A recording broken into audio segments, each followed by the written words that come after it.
अब ज़फ़र अब छा वेठो थे करी केॾी मतलब ॾिस बस इते ही वेठो हूंदो आहियां ॻाल्हि में यार ॻाल्हि ॿुध नसीहत कई तो करियां। हाँ कर नसीहत कर। मूं इहो अख़बार में पढ़ियो त हिकिड़े दोस्त ॿिए दोस्त खे चांहि पियारी सुठी ॻाल्हि है ऐं उहो दोस्त बेहोश थी वियो। पोइ उन जा हथ पेर ॿधी उते छॾई ऐं पोइ ठोके तो उन जे माइटनि खे फ़ोन करे चलो चई त बाबा ने 50 लख रुपया ॾे त पंहिंजो माण्हू वठी वञ। इन करे चवां तो होशियारु थी किथे असल तुंहिंजूं ॿाहूं टंगूं ॿधियूं उते पियो हुजई। ए ना मामा मुंहिंजा दोस्त अहिड़ा कोन्हनि। दोस्त अहिड़ा कोन। अरे तूं ते छा वेठो करी? मामा चाय पीने को पाई चाय तो पियो हल मुसाल मैं यूं पे बुक मने हिते हेठो चाय पी रोजी।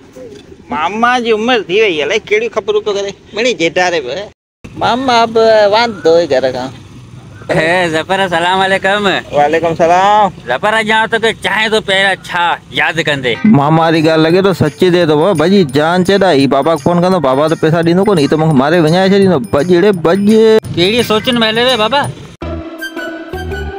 ए ना ए चाय तो पर तू खड़ी न पैर आऊं तो पैरा तक आऊं एडा ए ठीक है जरा अधा चाय तो पैरा तो आऊं तो पैरा तक भगवा अंगूठे लाई चले तो कोनी हूं तो डेली घोड़ा घोड़ा करे चाय पे जरे मुझे दिल चाय पे तो चाय पे ये हिने करे सोच घर के थी है चरा चरा चरा क्या घुमदा वतू थी चरा।